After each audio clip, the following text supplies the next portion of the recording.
My very first experience with electronic games, if you were to consider them to be video, would be at the University of Utah. At the time, there were about 5 places where there were video screens connected to computers. The University of Utah happened to be one. To put this in context, the idea that this may have a broader appeal was really because I was managing the games department at an amusement park summers. That's how I was putting myself through college. And it was very easy to see that the things that you could do with a computer were so much better than the stuff that I was able to put into the arcades. I mean, I can remember one arcade game that had nothing more than a rolling carpet with a little skier on a couple of rods. I mean, it was making big money. So, you know, you say, hey, I can do better than that. The original company's name was Syzygy. And we got that out of the dictionary, and we just thought it was cool. Of course, we were techies and engineers, and the fact that nobody could pronounce it or spell it didn't seem to bother us. People called us Syzygy and Syzygy, and we thought that it was great. The alignment of planets in a gravitational field, you know, and all that sort of stuff. But it turned out when we went to incorporate, we started out as just a partnership. It was already taken by a candle maker in Mendocino. So we had to choose something else. Atari was on the list, and we got the name from the game of Go, which we were playing at the time. And it's a Japanese game, and if I'm about to take a group of your stones, I say Atari, which is sort of like polite warning that you were going to be engulfed. And I thought that was a great aggressive name for a company. Syzygy was started in my daughter's bedroom. Computer Space was actually done in the daughter's bedroom.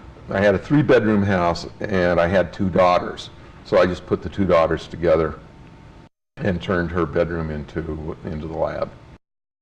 The first game that I did was a game called Computer Space, which was loosely patterned off of the game that Steve Russell did on the PDP-10 at MIT, which sort of went like wildfire throughout the computer environment from '69 through '70.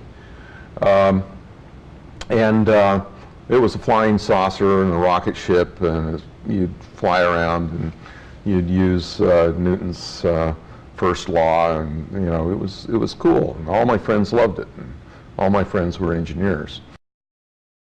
People ask me, did you ever think it was going to get this big? And it was difficult to quantify what big was in those days. Yeah, you were doing millions of dollars in sales and that sort of stuff, but in reality you didn't have a frame of reference. But I can remember driving in one morning and seeing this parking lot, and we'd outgrown the facility, and we had cars parked up and down the street, and the parking lot was completely full and double parked. And I thought to myself, you know, indirectly, games are paying for all these cars. And somehow the physical actuality of a car, and knowing how much that was, and there were so many of them, it was that was kind of a defining moment, because I can remember I said, wow, we've created a monster here. Atari was able to attract the best and the brightest. And you'd get in a room with some of these guys, and the synapses were, there was almost electricity in the air. And it was such an exciting thing to go after the best and the brightest and be able to bring them in. Because this was at a time in Silicon Valley where everybody was going to the bare cubicle and that sort of thing. We put in offices and hot tubs and various things. Well, it was very, very interesting. I mean, it was the early '70s in Silicon Valley, in California.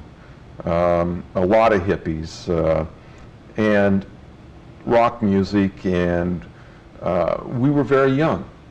And it was a kind of, in a way, we decided that it was going to be a little bit of a social experience, or experiment.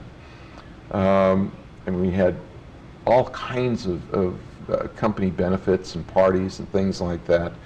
I remember that when we went to get health insurance, that the health insurance guys had never seen a demographic that was so young.